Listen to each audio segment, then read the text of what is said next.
Welcome, beautiful morning on the Bumper Breakfast. I'm so glad to be here. It's an exciting day, the second day of July, the exact half of the year, we like to call it.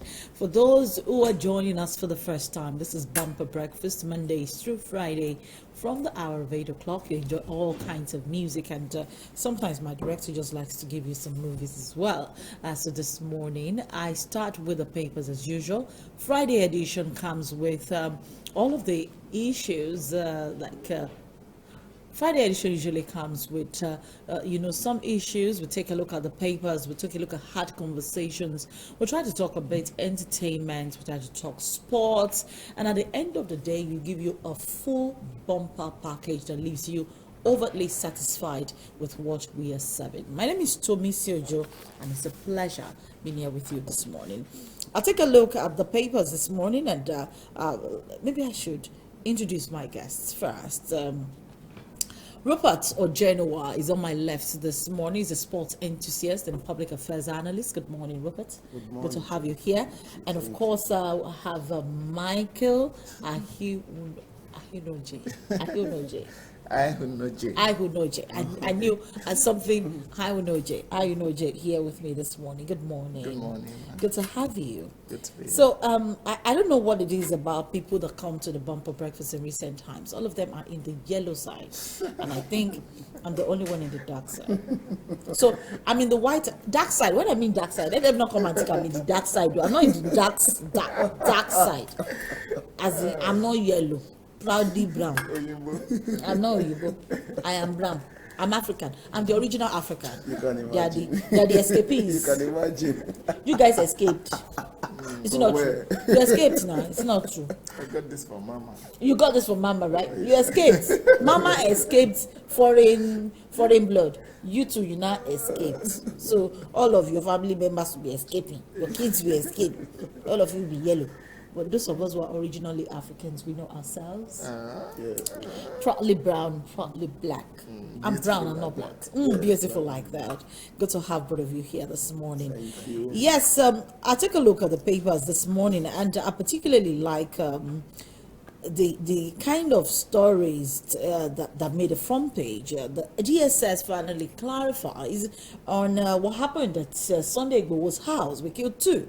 Arrested 13 aides in Igboho's house. An house raid, says the DSS. Attackers killed 5 persons, took away the corpses, still 3 million naira. Female leaders shouting orders. 7 AK-47 rifle. You have 3 guns, 500 rounds of ammunition, charms recovered. It's attack on Yoruba Adebanjo. It's injustice, federal government insensitive, says YCE. Let me begin with you, Rupert. What do you think? Well, looking at the Sunday Igboho's issue, it begins to throw up the question again about whether or not we are ruled by people who cares for the people.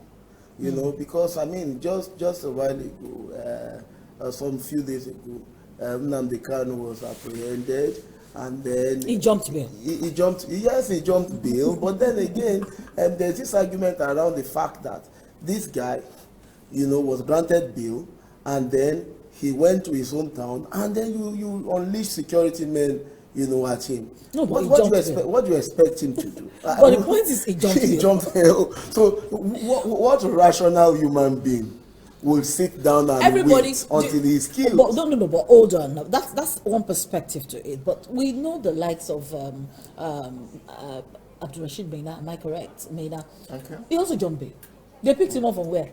Niger Republic, where was that place that they had to go and catch him from? And then his son was running to the United States of America. He also was apprehended. So I think it's just the natural thing for people to jump bail in Nigeria when or fall sick. fall sick during trial, actually. It's during trial. That one we have expertise. We have expertise. Do you know what I think? I think if we're a country of entertainers, I think we're going to be making a whole lot of waves. We should invest more there because in entertainment, we right? have natural talents in especially those in politics. They're very talented. Very talented people. We have fainters. We have professors of fainting. I think I get what he's saying, and About the arrest, some people feel it's a laudable thing, and to some dimensions, yes, it's a plus, because one of the fundamentals of a leader in every state is to ensure that there's a state first. So if we allow anarchy to reign, no matter the disguise it comes, then there will be no state to even fall back on or save in the first place. So on the part of the federal government, I think they did well to ensure that these things don't escalate beyond out what of it should. control. Knowing where we are coming from as a country, knowing our history. But where we should begin to ask ourselves certain questions is when every dimension you look, it seems like someone is crying foul for something. So today it's about Kanu, tomorrow it's about Sunday. What happens next tomorrow? Right? Do you keep clamping down on people just because you have the ability to? Okay. Right? So I think there should be a balance, and we are not trying to rationale dimensions of evil, but then we know that there are bigger evils in this country. We know that there are bigger challenges in this country that can be fixed. But when it comes to those issues, it's almost as though we are fighting a guerrilla war, we are fighting this kind of war, our security forces come, we are under-equipped, this, that, we are seeking help from international partners, we are doing this, we are doing that. There's story. But when it comes to people that are actually crying foul for something, whether legitimate or not, we don't even give them a chance to speak. So basically, you're saying that conversations need to take place to find out what the cause of the agitation is in the first place. Yes, because nobody just cries. Nobody just cries. That's a key thing. Nobody just cries.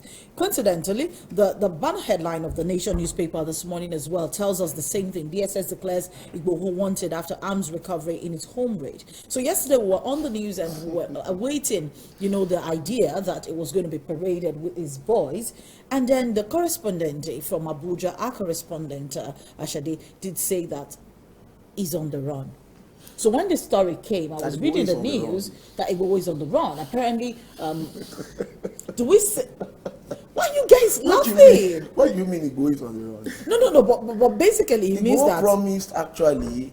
that it will get to their office and then it will disappear. Why would it be on the run? I cannot believe. I don't get it. I cannot believe. No, but you know that the Constitution of the Federal Republic of Nigeria does not understand traditional medicine. I don't understand what people are talking about here. Did they disappear? What makes me, what is funny to me is the fact that they talk about arms deals, arms, recovery of arms. He had ammunition now. How many? 500 rounds of 7.62 millimeters, 7 many AK-47 rifles, 3 pump-action guns, 30 fully charged AK-47, 30 fully charged. Don't forget. Tomisi, these guys, you don't get what I'm saying. They would find at least 1 or 2 in his residence. Everybody knows that incident. But we know that already. This is just the case of calling a dog a bad name so you can have him hanged. Simple. That's what is happening. But what has he done wrong? Hold on. Maybe we should look at it from this angle. Are these guns licensed? I discussed that in the car whilst coming. That yes, we know that it is possible he doesn't have a license for these guns. So, but we're not fighting a guerrilla war. Tomisi, he is fighting a group of people who also have these kinds of ammunition without license. Abundance. They don't have license. Unfortunately, it's not being caught. They've not been caught. It's been caught. Exactly. Why don't they catch these people? Why are we being selective? In our hunting? In our hunting. Imagine What operations entered, was it not yesterday or in matter of hours is already in Abuja. It's like we are so effective. Where did he go to? No, but hold on. Where did he go to? I mean, they got to go. What happened to him? What happened to him? What happened to him is he moved. Oh, he moved. Some people actually said so hold on. So you know there's a slant on social media that says we move. Are you saying he moved? If he could disappear, and that's why sometimes when people I thought they removed all of his when people That's why sometimes they discharged him. They discharged him, yes. That's why when serious? Yes, they had a table of charms as well. It's No, important. I'm not sure. I thought they recovered No. charms. They recovered charms But and that they discharged discharged. him. Yes, they had a table of charms. Can you discharge a creator of charm? See, it's important that we are very careful when people praise us. Okay. Because sometimes people can praise you to your doom. Our ancestors, they had charms before we were colonized. In their belly. Yes, we were colonized with AK-47. Oh, so they had charms, and the charms were in their belly, not on their body. See, I am from Edo State. And I don't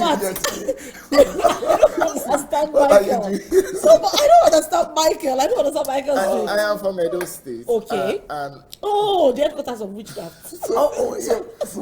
It's true. There's this thing about pride in that we have charms, we have this, Hold on. You're from Edo State. Did you know? Have you read this book written by Archbishop Idahosa? A man of something. I have that book in my house. I've read it before. I've read it probably twice. A man of something. Oh my God. He described Edo people as that's of witches.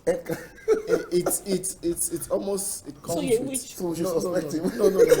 I've been bought and washed in the blood of Jesus. So you are safe. I don't need to do like this for you to. You are all safe. But my point is, charms don't change things in they don't change civil things. You can use it for personal protection, for minor things, but when it comes to handling national affairs, for God's sake, his approach, you want to be heard, you can be heard, but not the way they go about it. See, our the government is messing up in multiple areas. The masses are suffering back to back, unemployment, bad roads and stuff.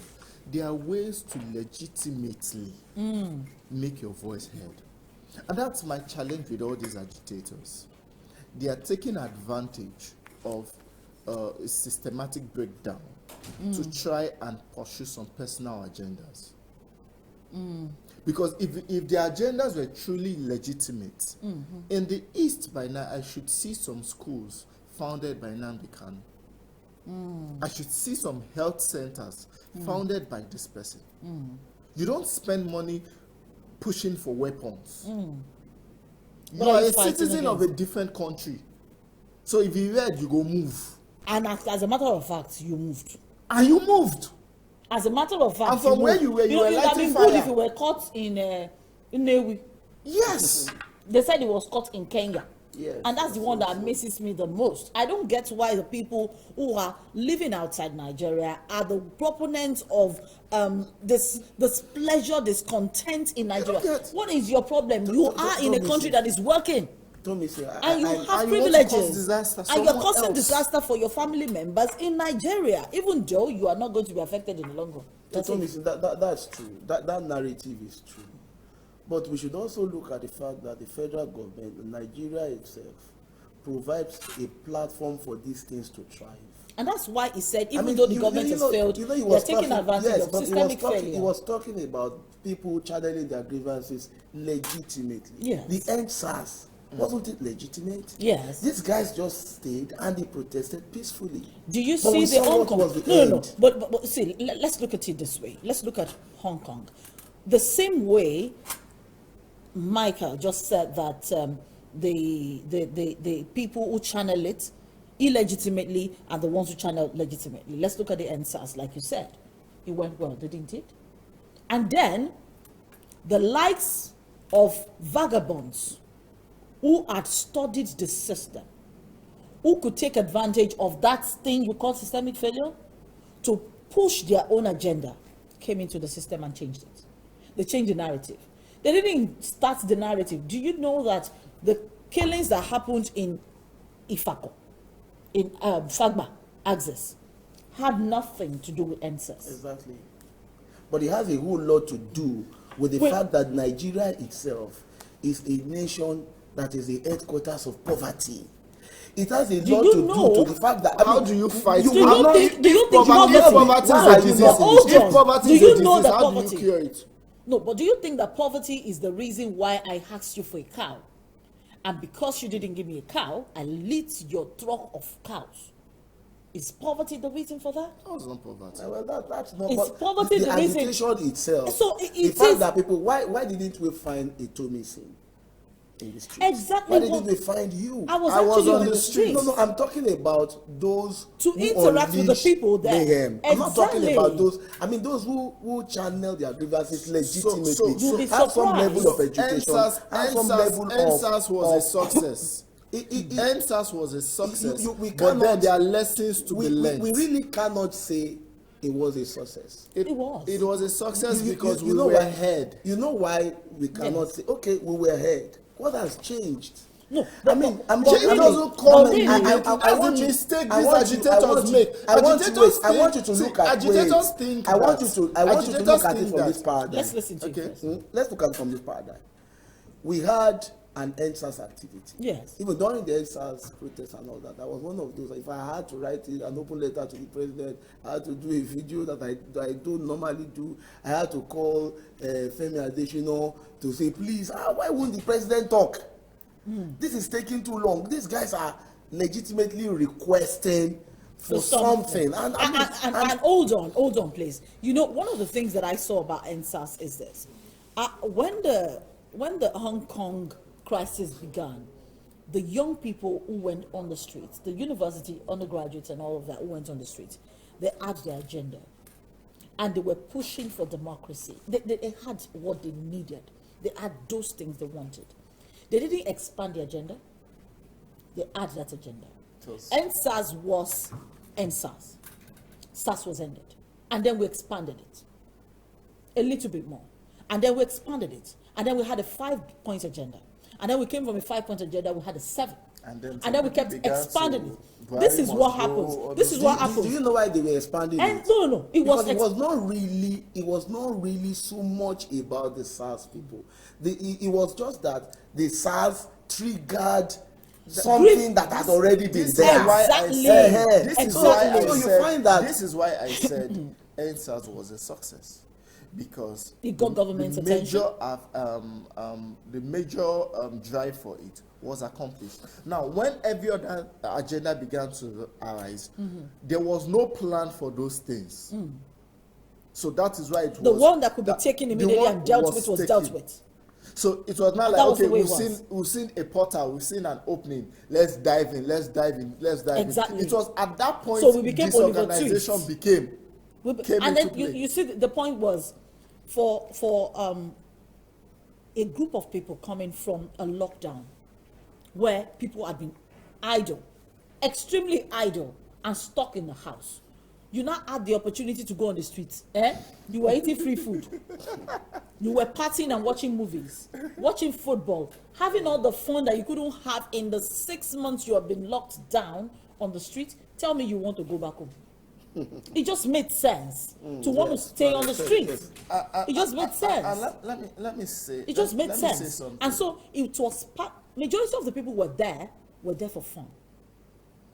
Majority of the people who actually were going out on a daily basis, sleeping there, they were there for fun. They had their food, they had their fruits, they had their hospital attention, they had everything they needed right there. So it was more like we had a big carnival. It was a carnival. And it was a carnival taking place across the country. So it was one moment when Nigerian youth came together and they said, this thing we are doing is fun. Make it work. Let us, let's continue. Let's continue. Now, some people were also planning and gradually planning their own. And that's what happens even in most cases. The university, the student union will say, we want to do a rally, we want to go and meet the VC and state our grievances. Then some cultists will now go and now say, you know what, when they are going, we're going to attack this place. So by the time you're going in front, you just hear that some people have started attacking some people at the back. And before you know what is happening, the school will shut down. It was supposed to be a protest that just marches to the Senate building and you people talk to the Senate, to the VC. And you're done and everybody goes back. But somebody somewhere would have used a cutlass on somebody's head. They would have, raped one girl. and then they would have broken the glass of somebody. They would have, attacked school. And this is typical OAU. I'm giving you a perfect example of why we went on so many strikes in school. And the next thing you just see, they say, oh my God, people should know. And it's not student union doing these things. Even the student union president will go and hide because these boys have decided to take advantage. And that's what happens every time you see legitimate reasons for people to do things. People just take advantage. It's just a normal thing that happens. And it happens in universities, which means Nigerian youths are usually the tools they use. They're the tools. But let's talk about this one. The PIB. The PIB, the Petroleum Industry Bill, yesterday scaled the Senate. It was passed.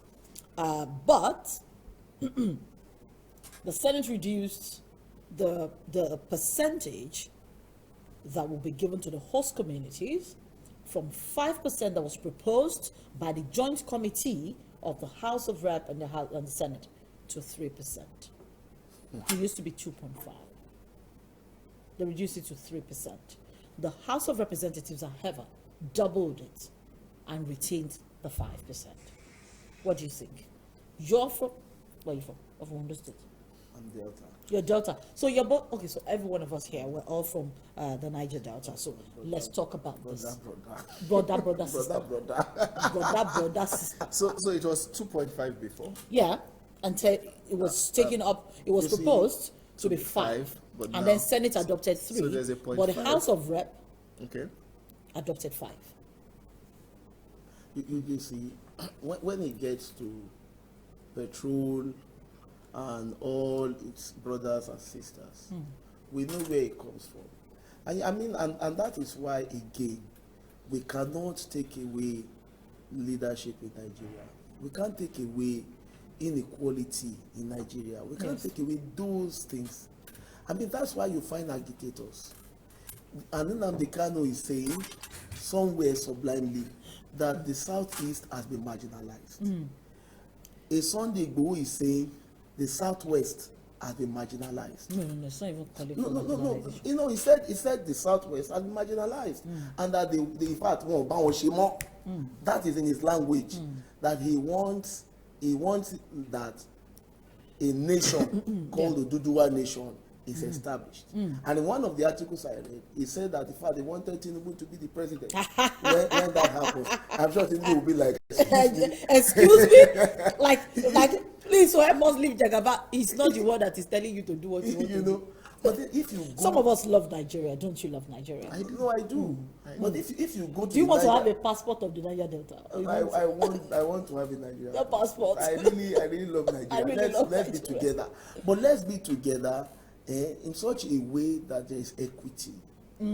Equity. Where very important. A way that when you don't have selective justice. Where you find that, look at what has happened to Nnamdi Kanu, what has happened to Sunday Igboho. Okay, so we could say these things.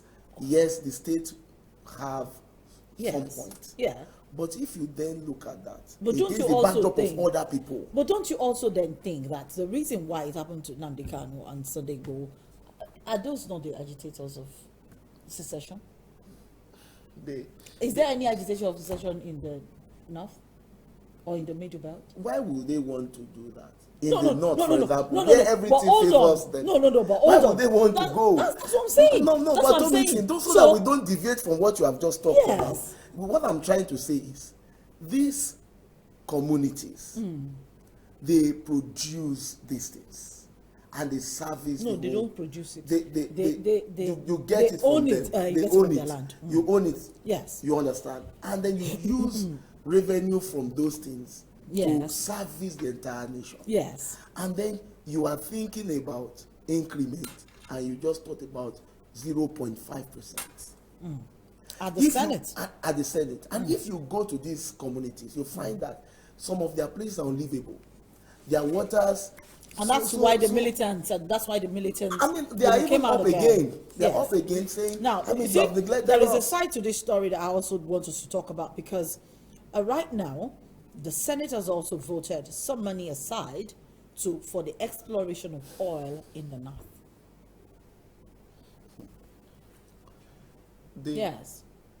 for 3.3% here, but some money has also been voted aside from the NNPC account, and about 20% thereabout, to go explore oil in the north. I think it would be a good idea. Once they find oil in the north, in commercial quantity, I think some of the problems of Nigeria will die down. No, but let me also ask I'm the question. serious. We keep talking about oil and oil and oil, and I'm asking the question, they found gold in the north. Why is it not a national treasure?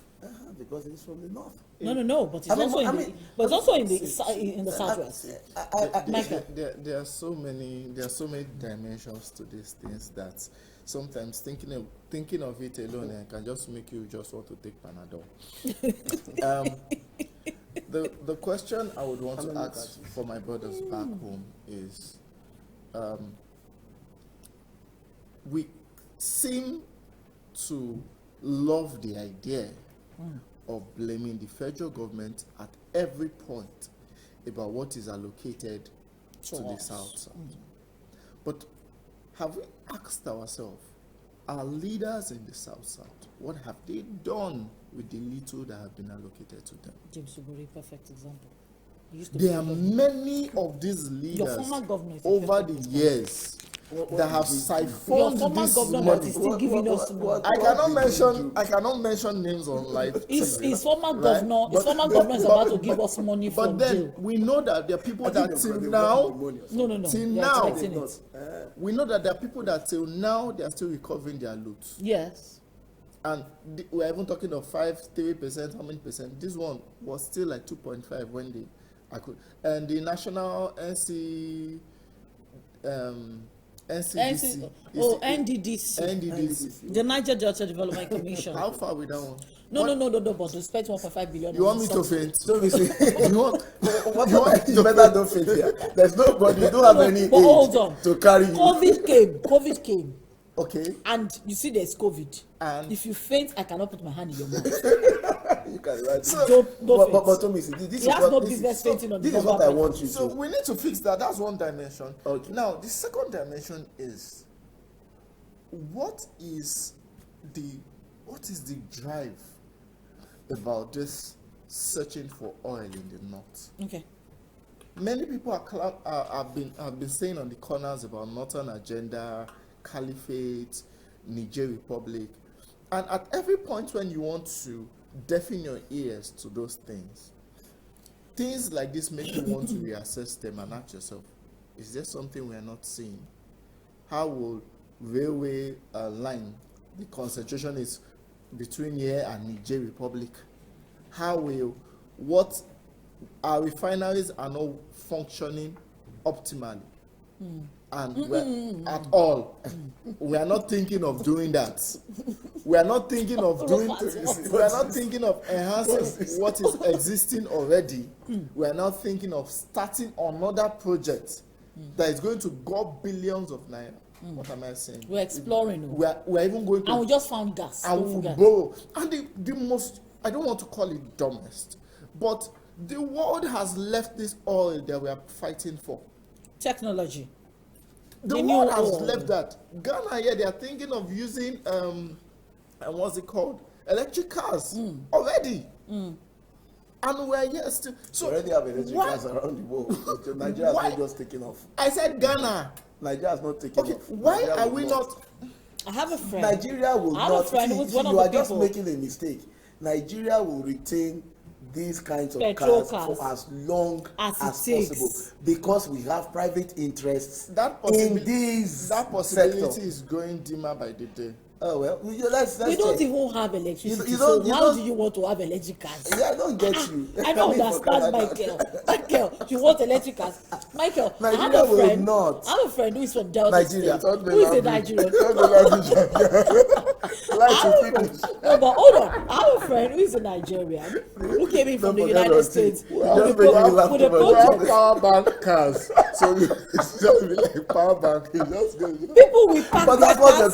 But really, that's an idea, Michael. Power bank cars. Let me tell you exactly what will happen. How much energy? One day on Third Mainland Bridge, cars will all be stuck because 50 cars in front have charged down. And charged. We don't have electricity. How That's why I said it can't work now in Nigeria. we're not ready for that innovation. And you know, the Don't problem think with about Nigeria it. is that we have our leaders. They go abroad. They go to the UK. They go to US. and they use electric cars. And they go to Dubai. Oh, They see how these things work. But there's a man But when using they come electric here- car in Nigeria right now. Of course, sir. Senator Ben Bruce. Yeah, yes, we know. But the truth is, when they go there and they come back to our country, they don't want to replicate what they see. Why? And that's the problem. Why Because, should they? and you know why they don't do that? Because the way Nigeria is pays them better. Exactly. And that's Okay, the problem. so before you people break my table, I need to let both of you go. I just need to chase you away. I need to chase you away. Rupert, you have a project coming up tomorrow. Yes. And I know that you've been doing this screening. How many people have you screened so far for the Football Academy? We have done close to 300 people. We have Wow. done close to 300. How many teams are you supposed to come up with in the reality show? About 12 teams. About 12 different teams. So you need about 20 people, 21 people? We need about 216 of them. Oh, okay. And you've 216. just, oh my God. So you So still we have a still long have way a long to way go. to go. So like, is there an age group particularly? No. Once you are 16 and above, And you can play football. Yes, you can play. And you have even other the younger talents. ones, we also 35. have 35. If you can play, It says 16 and So above. I can apply. even if you are 70, Yes. how old are you? National TV. So if you're 16 and I above, said they'll start asking me about marriage. Somebody. where's the venue for the screening tomorrow? Tomorrow will be at Nightel, number 1 Kappa, Nightel Street. Nightel Street, number 1 Number Kappa. 1 at Oshodi. At Oshodi. Number 1 Nightel Street, Kappa Kappa, bus stop, Oshodi, Oshodi. Lagos. Yes. So for those who can play 8 football, a.m. you're 16 years old and above, and you're a little bit below 16, maybe 15 as well, and you are not in school. Please do go to number 1 Nightel bus stop, Kappa, Nightel Street. Nightel Street, Kappa Kappa bus stop, Oshodi. Tomorrow at 8 o'clock for the screening. If you're interested in being part of that reality show, it's a football reality show. After all, we've had Big Brother, we've had this one, we've had this one. This one is purely talent. So let's see your talents. What's the talents they show us in Big Brother? Don't bother asking. Thank you so much, Rupert and Michael, for being here with me this morning. Coming up next, we're talking about road accidents and safety measures to ensuring that every one of us get to go home at the end of our day safe. And the sector commander of the Federal Road Safety Corps is in the studio.